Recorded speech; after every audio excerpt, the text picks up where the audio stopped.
although. Meaning in Urdu. English meaning is in spite of something.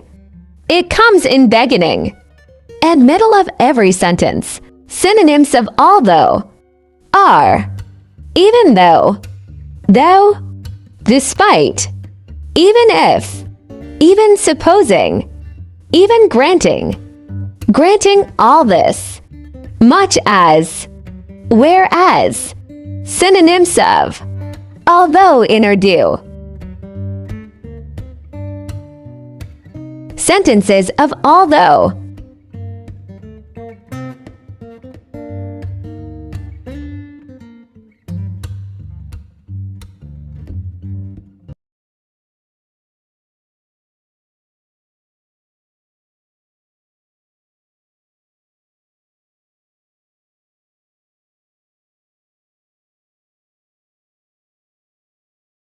Thanks for watching.